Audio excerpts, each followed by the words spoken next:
지금 이렇게 한번 둘러보니까요. 아마 한 분도 안 빠지고 다 나오신 것 같아. 너무 감사합니다.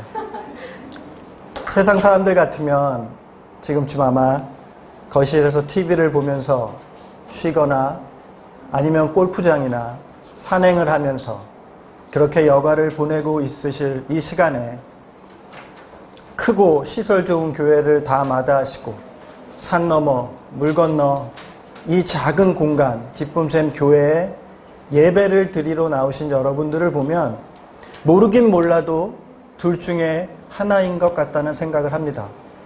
아주 이상한 분들이거나 아니면 뭔가 다른 분들이거나 여러분들이 멀리 이곳까지 오시는 이유를 떠나서 여러분들은 도대체 무엇 때문에 교회에 나오고 계신지 이 시간 그 이유를 한번 여쭤보고 싶습니다. 우리가 교회를 다니는 데는 많은 이유가 있겠지만 가장 큰 동기는 누가 뭐라 해도 구원의 문제가 아닐까 생각합니다. 언젠가 이 땅에서의 우리의 삶이 끝이 났을 때 그것이 완전한 끝이 아니라 오히려 새로운 시작이 될 것이라는 소망, 바로 그 구원의 소망이 우리를 교회로 이끌고 있다고 생각합니다. 우리를 교회로 이끈 첫 번째 이유가 이 구원의 소망이었다면 교회를 다니면서부터는 보다 현실적인 소망이 우리를 교회로 견인하고 있다고 생각합니다. 전능하신 하나님께서 나의 기도와 바람을 들어주실 것이다라는 소망, 또 그 하나님께서 나와 나의 주변 사람들을 안전하게 보호해 주실 것이라는 소망, 그리고 그러한 우리의 소망이 반드시 이루어질 것이다라는 믿음, 지금 이런 것들이 우리를 교회로 이끌고 있다고 생각을 합니다. 이와 같이 하나님에 대한 소망과 믿음이 우리를 교회로 이끌었다면 반대로 하나님께서는 무엇 때문에 우리를 교회로 부르셨는가 이 말입니다. 우리가 교회에 나가는 이유와 하나님께서 우리를 교회로 부르시는 이유는 분명히 다른 문제입니다. 저는 오늘 이 문제를 다루어 보려고 합니다. 교회를 원어로 에클레시아라고 합니다. 이 에클레시아라는 뜻은 불러낸 사람들, 부르심을 받은 사람들이라는 뜻입니다. 그렇다면 불러낸 사람들의 공동체인 이 교회가 처음 등장한 것은 언제입니까? 여러분들도 알다시피 교회가 구체적으로 모습을 드러낸 것은 분명 사도행전 1장부터입니다. 그러나 하나님께서 교회를 계획하시고 그 교회를 조성하시기 시작하신 것은 사도행전 1장이 아니라 그보다 훨씬 앞선 창세기 12장부터라고 생각을 합니다. 교회의 시작이 왜 사도행전 1장이 아니라 창세기 12장부터인지를 말씀드리겠습니다. 창세기 12장 1절입니다. 여기 이제 말씀을 계속 순차적으로 띄울 거니까 눈으로 보시면 됩니다. 창세기 12장 1절.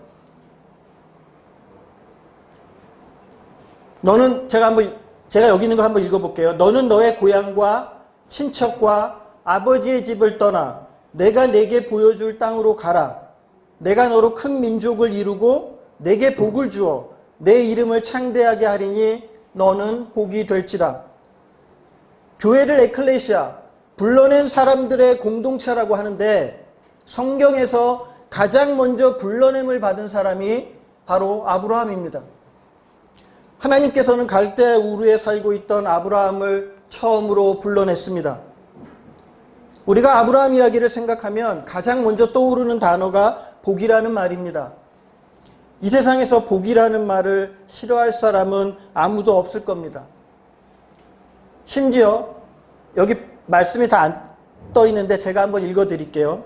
심지어 12장 그 하반부에 보면 하나님께서 아브라함을 향하여 너는 복이 될지라 이렇게 선포를 하십니다.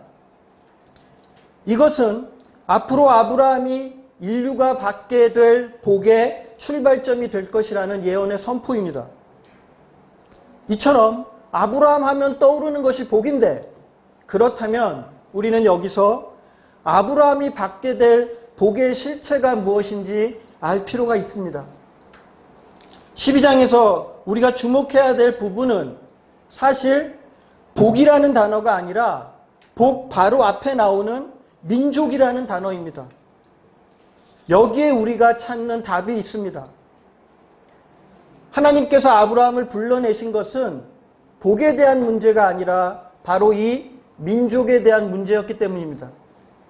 아브라함에게 내 후손을 바다의 모래알같이 많게 해주시겠다고 거듭 약속하셨는데 그 약속하신 것도 결국은 이 민족에 대한 약속에서 출발합니다. 그리고 너는 복이 될지라 라는 말씀은 아브라함이 복의 출발점이 될 것이라는 의미입니다. 그리고 그것은 하나님께서 앞으로 아브라함을 통해 한 민족을 만들 것이며 아브라함을 그 민족의 시작으로 삼겠다는 것입니다. 그러니까 아브라함의 이름처럼 민족의 아버지, 열방의 아버지가 되는 것이 바로 아브라함이 받게 될 복의 본질입니다. 훗날 아브라함은 혈통적으로는 이스라엘의 아버지가 되고 영적으로는 신약 성도들에게 있어서 믿음의 아버지가 됨으로써 이 열방의 아버지가 될 것이다라는 하나님의 약속은 아브라함에게 온전히 성취되게 됩니다. 이쯤 되면 우리는 하나님께서 아브라함을 통해 민족이라는 것을 만들어서 도대체 무엇을 하시려고 아브라함을 지목하여 택하시고 그에게 넘치는 복을 주셨는지 궁금함이 생기게 됩니다. 아브라함 언약에 담긴 하나님 계획의 큰 그림, 요즘 우리가 흔히 말하는 소위 하나님의 빅피처는 아브라함의 혈통과 믿음을 통해 하나의 민족을 만들고 그 민족으로 하나님의 백성을 만들고 그 백성으로 종국에는 하나님이 다스리시는 하나님의 나라를 만드시는 것, 바로 그것입니다. 이것이 창세기부터 지금까지 이어온 하나님의 구원 계획이며 구속사의 큰 그림입니다. 그래서 신구약 성경은 창세기부터 요한계시록에 이르기까지 일관되게 하나님의 나라와 그 백성에 대한 이야기에 초점을 맞추고 있다는 사실을 아셔야 됩니다. 제가 이 부분을 설명하는데 설교의 많은 부분을 할애하고 있는 것은 이 점을 우리가 알아야 성경이 우리에게 전하고자 하는 메시지의 본질을 바르게 이해할 수 있기 때문입니다. 하나님이 이 큰 계획을 이루기 위해 얼마나 변함없이 일관되게 그리면서도 열심히 일하셨는지를 가장 극적으로 보여주는 사건이 바로 출애굽 사건입니다. 하나님의 백성과 그 나라를 세우시고자 하는 하나님의 다함없는 열심이 400년 동안 종노릇하고 있던 아브라함의 후손을 애굽에서 불러내셨던 겁니다. 출애굽기 6장 7절입니다.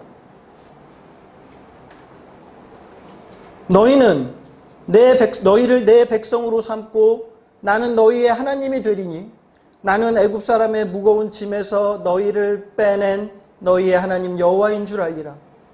또 레위기 11장 45절입니다.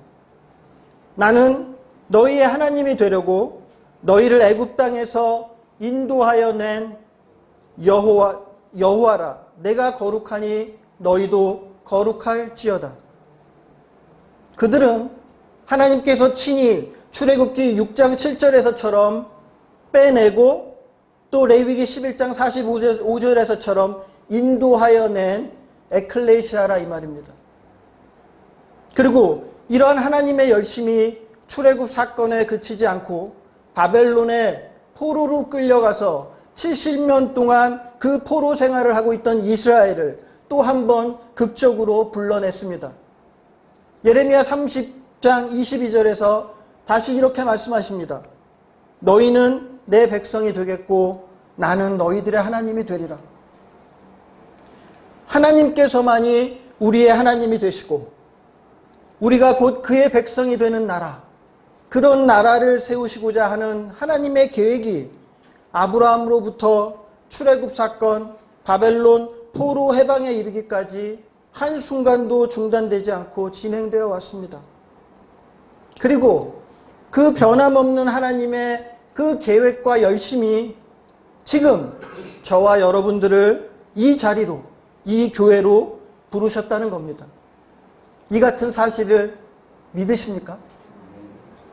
이처럼 수세기 동안 하나님은 그 백성들에 대해서 절대 포기를 모르고 일해 오셨고, 그 일하시는 하나님께서 저와 여러분들을 쉽게 포기하시겠는가 이 말입니다.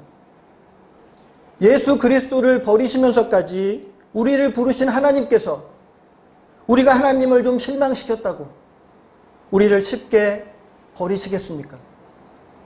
그런 하나님께서 우리에게 긍휼을 베풀어 주시지 않겠냐 이 말입니다.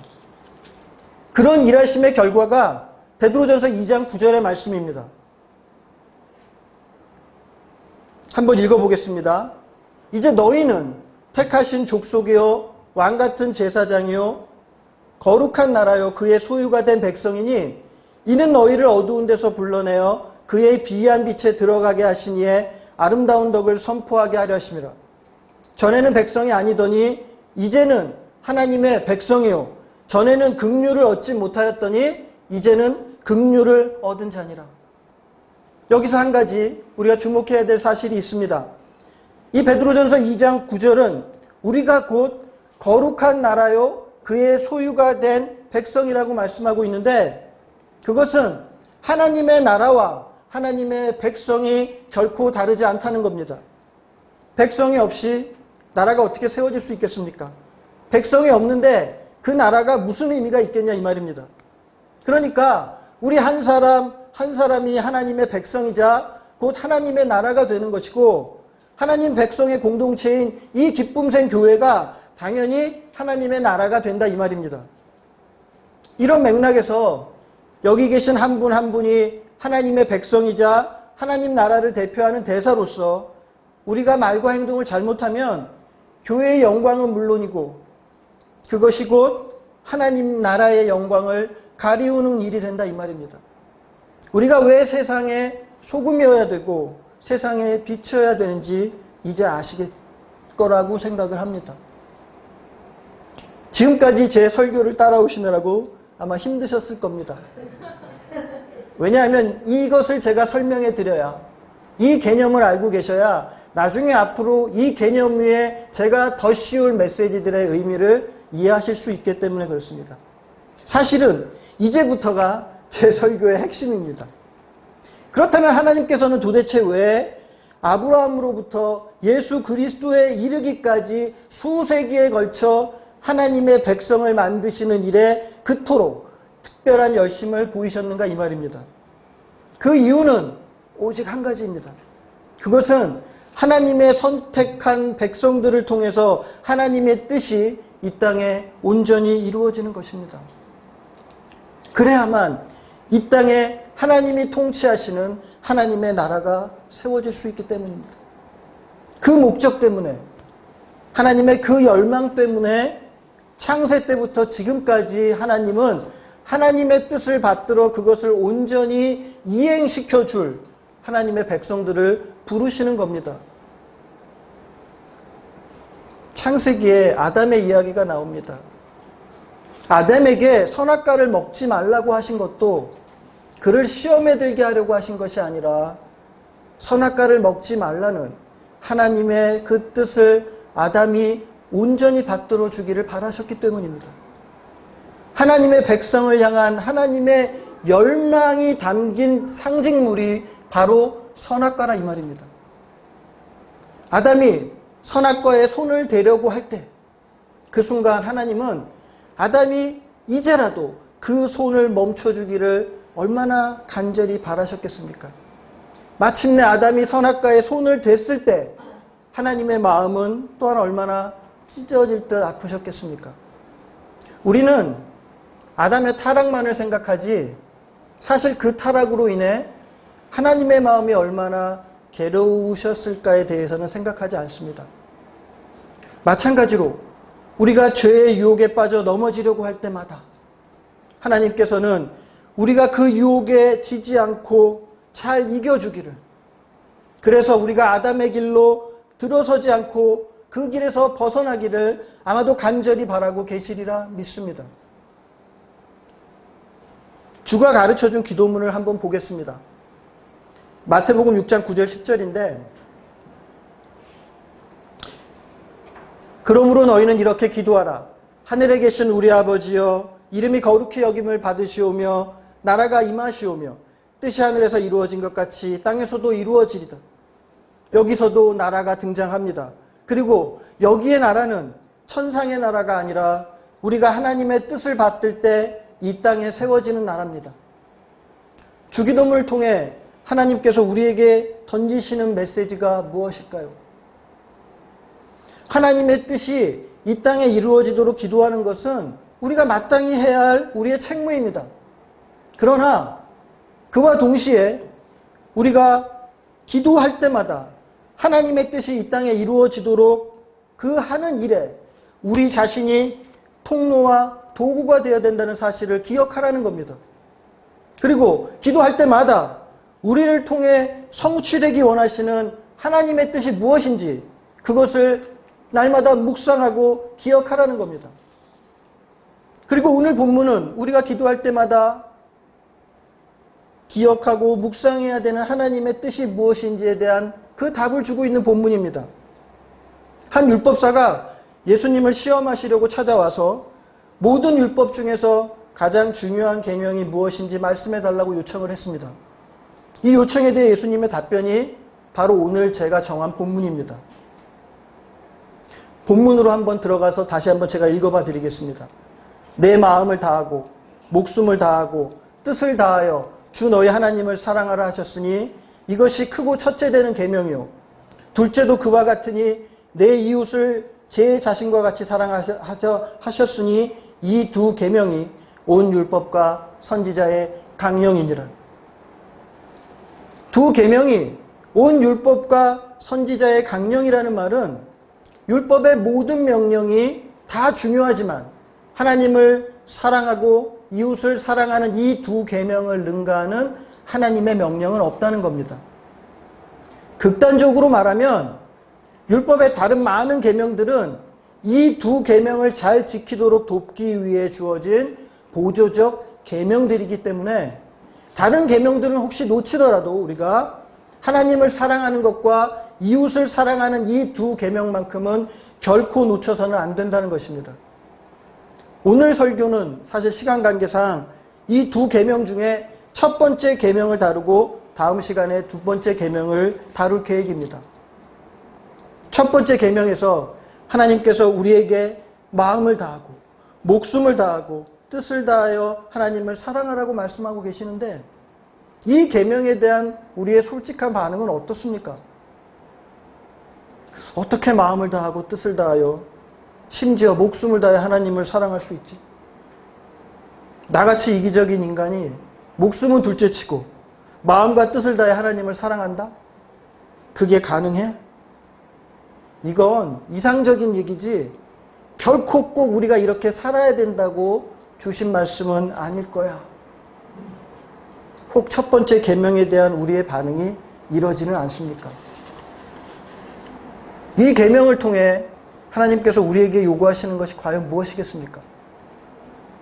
저도 개인적으로 이 말씀이 부담스럽고 대면하기 껄끄러워서 애써 외면한 적이 많았습니다. 그런데 어느 날 제가 이 말씀을 더 이상 회피하지 않고 진지하게 묵상하기 시작한 결정적인 계기가 있었습니다. 저에게는 청년 때부터 같이 중보 기도를 해오던 기도 모임이 있는데 그 모임의 멤버 중에 지금은 미국 백인교회에서 사역을 하면서 예언의 은사가 탁월한 여 목사님이 한 분 계십니다. 그 목사님이 어느 날 와이프가 낙심에 빠져서 하나님께 삐져 있을 때 와이프를 위해 예언 기도를 해주었던 적이 있습니다. 제가 우연히 그때 기록한 예언 기도를 읽다가 우리를 향하신 하나님의 마음에 대해서 큰 깨달음을 얻은 적이 있습니다. 그 기도문을 제가 잠시 읽어드릴 테니까 한번 들어보시기 바랍니다. 내가 찾고 있는 것은 충성이다. 큰 것이 아니라 작은 것에 충성하는 것이 내가 찾는 것이다. 내가 큰 것을 요구하지 않았고 다만 나와의 교제를 원한다. 너는 어떤 큰 것을 주려고 애쓰고 나를 위해 큰 것을 하려고 하지만 내가 원하는 것은 단지 나와의 교제이다. 내 마음을 알아주고 내 생각을 나눌 수 있는 그런 교제를 원한다. 내가 골방에서 기도하던 그것을 내가 귀히 여겼고 그것이 회복되길 원한다. 보잘것없는, 아무도 알아주지 않을 것 같은, 이것이 무슨 소용이 있나 하는 그런 것, 그것에 내 마음이 있고 그것을 귀하게 여긴다. 어린아이와 같이 나에게 다가와라. 어린아이처럼 나에게 와서 속삭이고 울고 떼쓰라. 그것에 내가 응답하며 내가 그 안에서 일을 할 것이다. 우리는 하나님이 우리에게 원하시는 것에 대해서 오해하는 부분이 많습니다. 마음을 다하고 뜻을 다하고 목숨을 다하라고 하니까 엄청 큰 것을 원하신다고 생각하는데 사실 하나님이 우리에게 원하시는 것은 큰 것이 아니라 작지만 우리의 진실된 마음입니다. 여러분은 여러분의 자녀가 어떨 때 가장 이쁘고 사랑스럽게 보이십니까? 존경까지는 아니더라도 자녀들이 부모로서의 여러분을 그 권위를 무시하지 않고 존중해주고 신뢰해줄 때 그때가 아니겠습니까? 나아가 여러분의 자녀가 여러분들에게 아버지, 어머니 감사합니다. 그리고 진심으로 사랑합니다. 라고 말한다면 여러분의 마음이 어떻겠습니까? 하나님께서 우리에게 바라는 건 역시 여러분들이 여러분의 자식들에게 바라는 것과 크게 다르지 않다는 것입니다. 여러분이 자녀들에게 갖는 마음은 우연히 주어진 것이 아니라 하나님께서 우리를 창조하실 때, 우리를 하나님의 형상으로 빚으실 때 우리의 마음에 심어준 하나님의 성품입니다. 그 때문에 우리는 어렴풋이나마 우리를 향하신 하나님의 마음이 무엇인지 짐작할 수 있다 이 말입니다. 로마서 1장 19절 20절의 말씀을 한번 보겠습니다.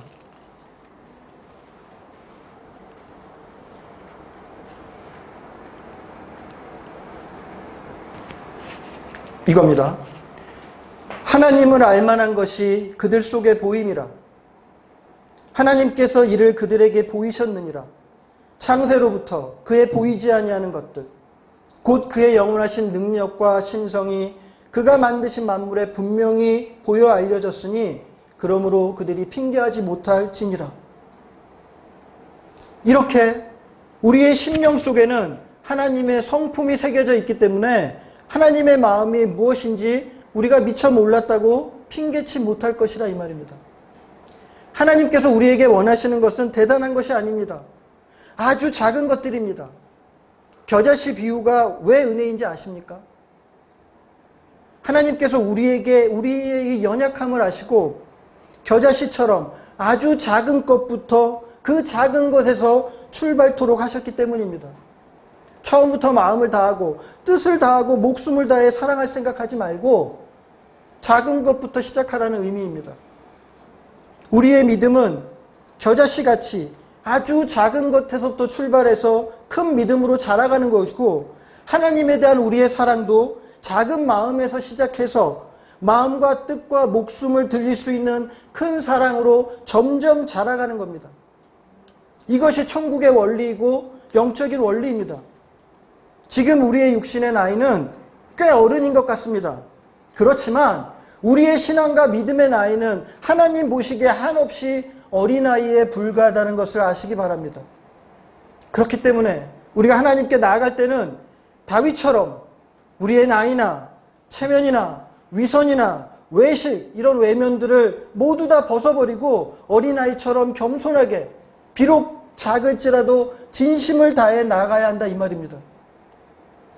이제 오늘의 말씀을 마무리하겠습니다. 하나님께서 우리를 부르신 목적은 우리가 진심과 전심으로 하나님을 사랑하는 것입니다.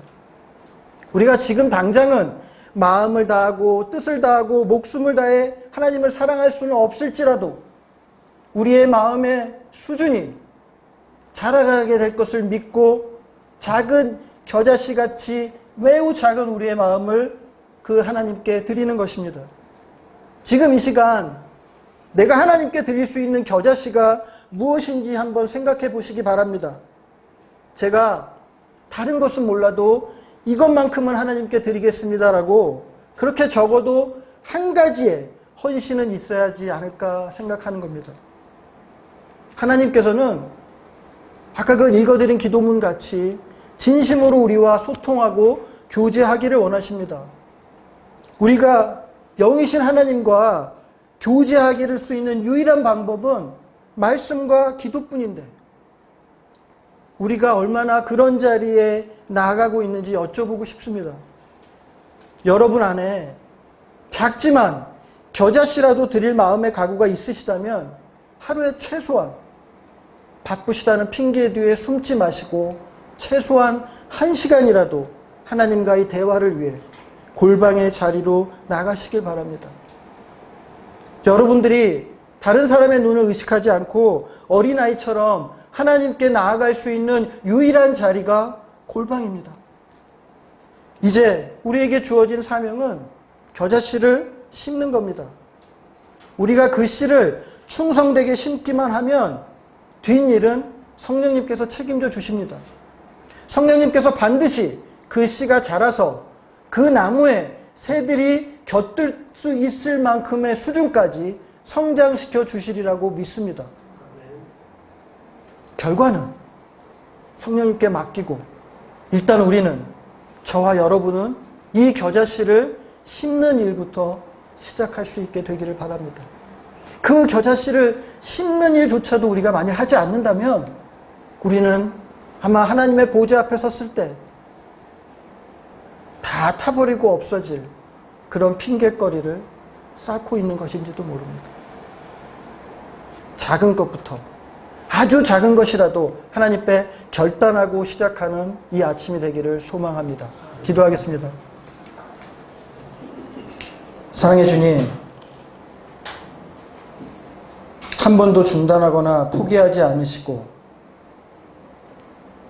우리를 주목하여 여기까지 불러주신 하나님을 찬양합니다. 우리를 통해 하나님이 온전히 성취되기를 원합니다.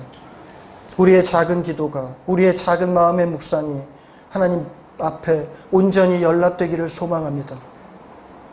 그 일에 하나님 축복하여 주시고 그 마음을 사용하여 주셔서 우리의 믿음이 큰 나무가 큰 그릇이 될 수 있도록 성장시켜 주시옵소서. 남은 시간도 주님 앞에 위탁하오며 이 모든 것 우리 주 예수 그리스도의 이름으로 간절히 기도드리옵나이다.